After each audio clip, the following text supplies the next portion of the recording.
Magandang araw sa ating lahat. Dito sa countdown natin, 27 days na lang ay Pasko na. Birthday na ni Jesus.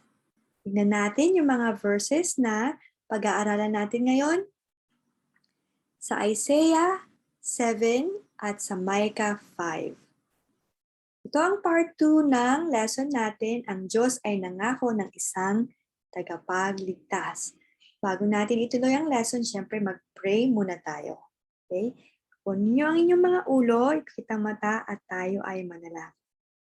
O Diyos namin na maibigin sa lahat, salamat po sa Pasko na maipagdidiwang namin ang kaarawan ni Jesus. Salamat po dahil kayo ay mabuti sa amin, kayo ang patuloy na gumagabay at nag-iingat sa amin, sa aming mga pamilya. Maraming salamat po sa mga biyaya at nawa po sa oras na ito ay samahan niyo kami na itong inyong salita ay aming maunawaan at maisapuso. Kayo ay sambahin namin sa Espiritu at katotohanan. In Jesus' name we pray. Amen. Bakit kailangan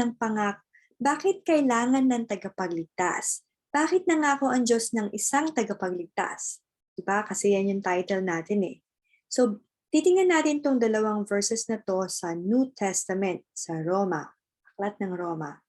Sa Roma 3:23, ang sabi ay, sapagkat ang lahat ay nagkasala at walang sinumang nakaabot sa kaluwalhatian ng Diyos. Ang Diyos ay banal. Ang Diyos ay puno ng kabutihan. Ngunit ang tao ay pasaway. Diba? Nagsisinungaling, hindi sumusunod sa magulang, nag-iisip ng masama, nakakaramdam ng masama, ng galit, o pagkaingit.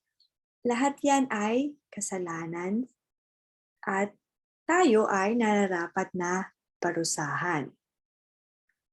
Alam niyo ba ang parusa o kabayaran ng kasalanan? Tignan natin yung sinasabi sa Roma 6:23. Kamatayan ang kabayaran ng kasalanan. Ito ay kamatayang espiritual. Kasi tayo, buhay pa rin tayo kahit nakakagawa tayo ng masama, di ba? Ibig sabihin ito, tayo ay walang relasyon sa Diyos. Or kung meron mang relasyon, tayo ay kaaway. At ang espiritu natin ay nakahiwalay sa Diyos. At kapag tayo ay pumanaw na, ang katawan natin, ang espiritu natin ay mapupunta sa impyerno. Yun ang walang hanggang pagkahiwalay sa Diyos. Walang hanggang parusa sa ating mga kasalanan.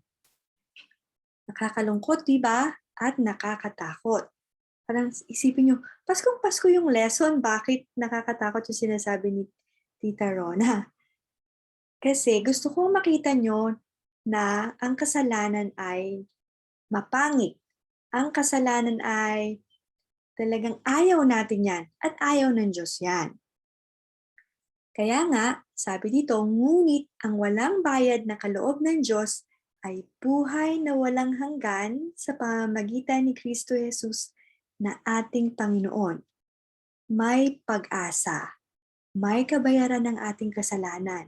Hindi natin yung kayang bayaran dahil napakalaki ng ating kasalanan laban sa banal na Diyos. Ngunit ang Diyos mismo ang gumawa ng paraan at nagbigay sa atin ng pag-asa sa pamamagitan ni Jesus. Diba? Kakatuwa. May pag-asa. At yan ang patuloy nating pag-aaralan today. Nakita natin ang Diyos ay banal at ang tao ay makasalanan at nararapat na parusahan. I-review natin yung lesson natin last week. Diba may tatlong pangako ang Diyos na tinignan natin? Unang pangako, ang tagapagligtas ang pupuksa sa kaaway. At alam natin yan ay si Jesus, mula kay Eva, kaninu-ninuan, alam niyo ba yun? So ibig sabihin ng galing si Jesus kay Eva at siya ang pupuksa kay Satan. Okay? Yan ang unang pangako. Pangalawang pangako, ang tagapagligtas ay magdadala ng pagpapala sa buong mundo. Si Abraham, sabi dito sa Galatia 3:8-9, Bago pa ito nangyari ay pinahayag na ng kasulatan, pinahayag na ng Diyos, na papawalang sala ng Diyos ang mga hentil, tayo yon, sa pamamagitan ng pananampalataya. Ang magandang balitang ito ay pinahayag na kay Abraham. Sa pamamagitan mo'y pagpapalain ng lahat ng bansa. Kaya naman pagpapalain ng mga sumasampalataya tulad ni Abraham. Sumasampalataya. Ang magandang balita ng kaligtasan ng pagpapala ay nasa mga sumasampalataya sa Diyos. Una yung ibinigay kay Abraham at tayo ay kasama dyan dahil tayo ay may faith or pananampalataya sa Diyos. Pangatlong pangako, ang tagapagligtas ay maghahari magpakailanman. Tuloy natin ang ating part 2.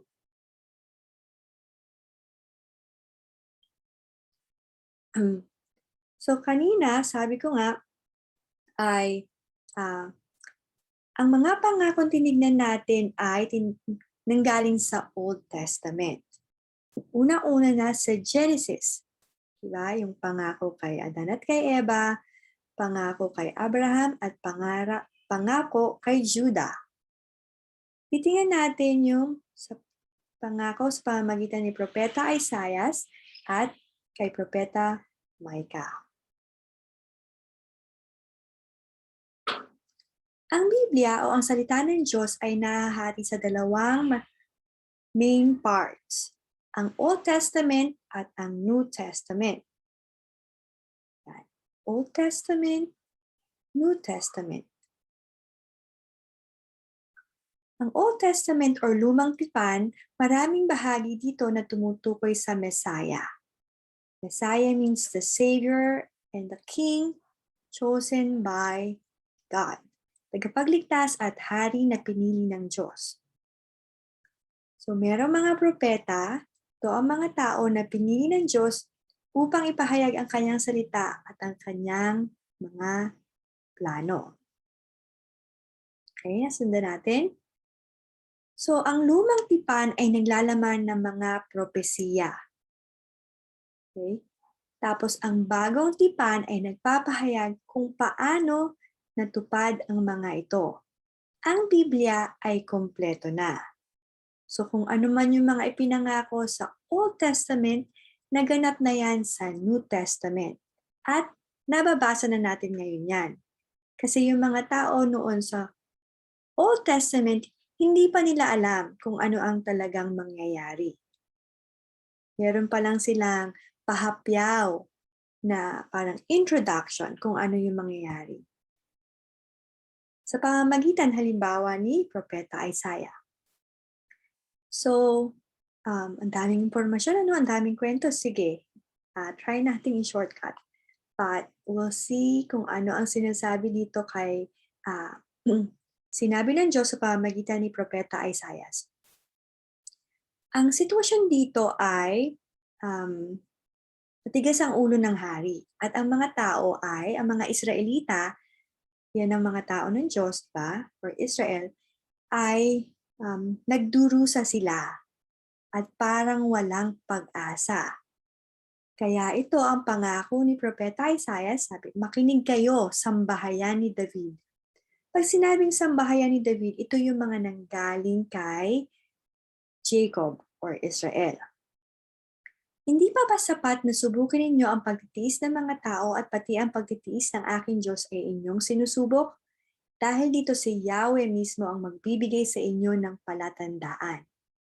Palatandaan na maglilihi ang isang dalaga at magsisilang ng isang sanggol na lalaki at tatawagin sa pangalang Emmanuel.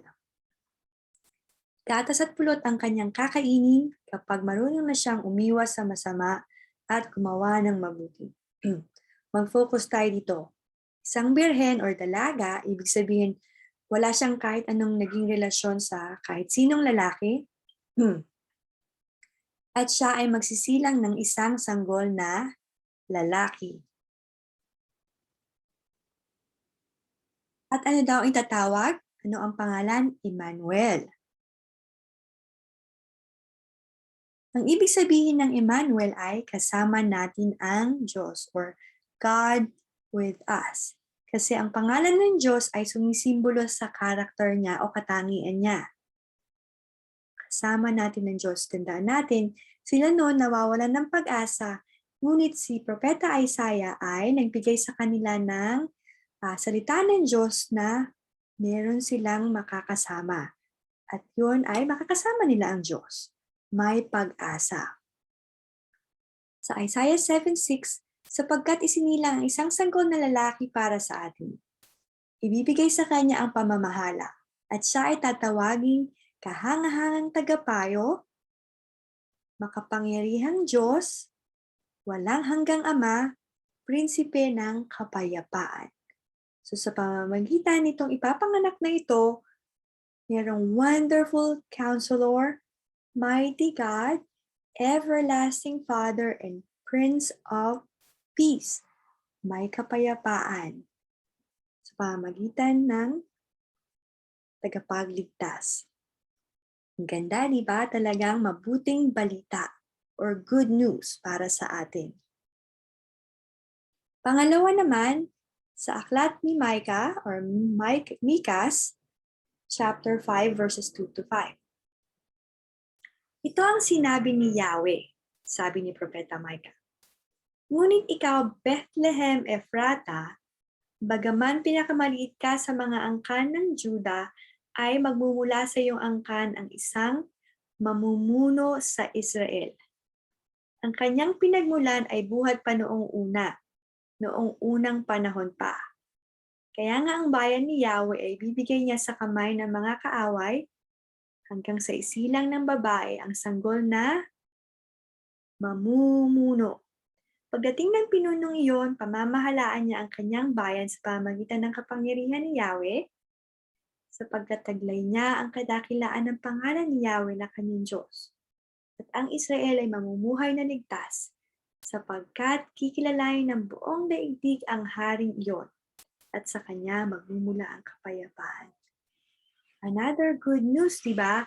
May isang maghahari na dakila na Diyos at siya ay magkikilalanin sa buong mundo at meron siyang dalang kapayapaan. At ang lahat ng yan, alam niyo ba, ay natupad? Siyempre, lahat yan ay tumutukoy kay Jesus. Si Maria, ang birhen na magdadalang tao sa pamamagitan ng banal na espiritu. At sila ay naglakbay sa Bethlehem, isang maliit na bayan kung saan doon siya aabutan ng panganganak. Ang dalawang propesiya na yan sa aklat ni Isaiah at ni Micah ay natupad kay Jesus. At pag-aaralan pa natin maigi itong part na to next time, okay? So, summarize natin. Ang Mesias or Messiah sabi natin, Savior and King. Ang Messiah ay ipapanganak ng isang birhen. Basahin natin sabay-sabay. Ang Mesias ay tatawaging Emmanuel. Anong ibig sabihin ng Emmanuel? Kasama natin ng Diyos. Wala tayong dapat ipangamba, wala tayong dapat ipag-alala. Ang Diyos ay kasama natin.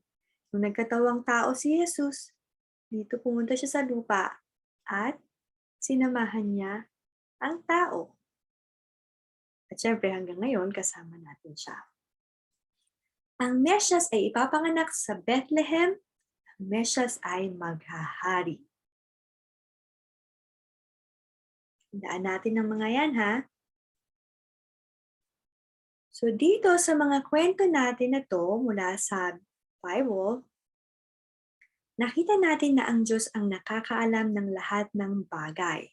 Bago nangyari ito, itong nasa picture na to, yung panganganak ni Maria, ay 700 years nung nagsulat si Isaiah at si Micah.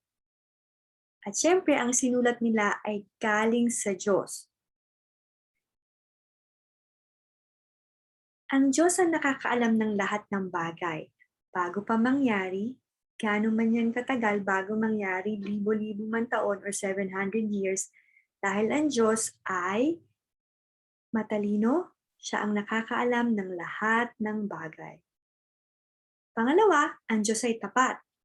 Diba meron siyang mga pangako. Hindi niya binigo ang mga tao at ang pangako niya ay natupad. Ang Diyos ay pabuti at puno ng habag at pag-ibig. Tayo ay makasalanan, narapat na parusahan, na walang hanggang pagdurusa sa impyerno, ngunit sa kabutihan, sa habag at pag-ibig ng Diyos sa atin ay ibinigay niya si Jesus. Si Jesus ay pinanganak upang tayo ay iligtas. Siyempre si Jesus pinanganak, nabuhay ng banal, at namatay, pinako sa krus at nabuhay na muli. So si Jesus ay pinanganak para tayo ay iligtas. Okay, maliwanag pa yan? So ngayon, nakita natin ng Diyos ay makapangyarihan. Kung ano ang pinangako niya ay siyang mangyayari. At ang ating pag-asa ay na kay Jesus. Hindi lang pag-asa mula sa COVID, hindi lang pag-asa or tulong sa mga problema, pera, pagkain, or pag-aaral. Higit sa lahat ay tayo ay tutulungan ng Diyos na maligtas tayo sa kapahamakan sa impyerno. Diba? Yan ang mga espiritual na pagpapala na ibinigay ng Diyos. At syempre, kung tayo ay magtsatsaga, magtatrabaho, mag-aaral mabuti, syempre ang pagpapala ng Diyos ay sa atin din. Liligtas niya tayo sa anumang kapahamakan at tayo ay may walang hanggang pag-asa. May pag-asa tayo dito sa lupa at higit sa lahat, walang hanggang pag-asa sa piling niya doon sa langit balang araw. Kung si Jesus ay tinanggap ninyo bilang Panginoon at tagapagligtas. Yan ang tunay na diwa ng Pasko. Si Jesus ay ating tagapagligtas. At siya ay maghahari magpakailanman. Kakatuwa yung lesson natin, di ba? So, excited tayo para sa Christmas party sa December 19. Patuloy nating ipanalangin ang isa't isa. Patuloy tayong mahalan, sumunod kayo sa inyong mga magulang. At mag-aral mabuti ng salita ng Diyos at mag-aral ng lessons sa school. Sige, manalangin tayo. O Panginoon, tunay po kayong dakila, tunay po kayong tapat na ang inyong mga pangako sa inyong salita sa Old Testament ay tinupad nyo sa New Testament. Salamat po sa inyong salita. Salamat po sa Bible na ibinigay niyo sa amin na ito ay aming mabasa, maintindihan at mapag-aralan at mapagbulay-bulayan namin sa araw-araw. Na kami ay patuloy na lalago sa pagkakilala sa inyo at ibabahagi namin sa iba ang inyong salita dahil kung wala kayo ay walang pag-asa. Salamat po dahil kami ay ginagabayan nyo sa araw-araw. Binibigyan niyo po kami ng kalakasan, kalusugan, kagalakan. Nawa po ay patawarin niyo po ang aming mga kasalanan. Tulungan niyo po kami na sumunod sa aming mga magulang at patuloy na gawin kung ano ang aming mga responsibilidad. Layo niyo po kami sa karamdaman at kung kami man po ay magkakasakit ay pagalingin niyo po kami at nawa po ay huwag kaming masyadong malungkot or mabahala kung meron ng mga problema dahil kayo po ang aming kasama. Kayo po ang aming gabay. Kayo po ang aming hari at tagapagligtas. Maraming salamat po, O Lord. In Jesus' name we pray. Amen. Sa muli mga bata, God bless us all. Bye!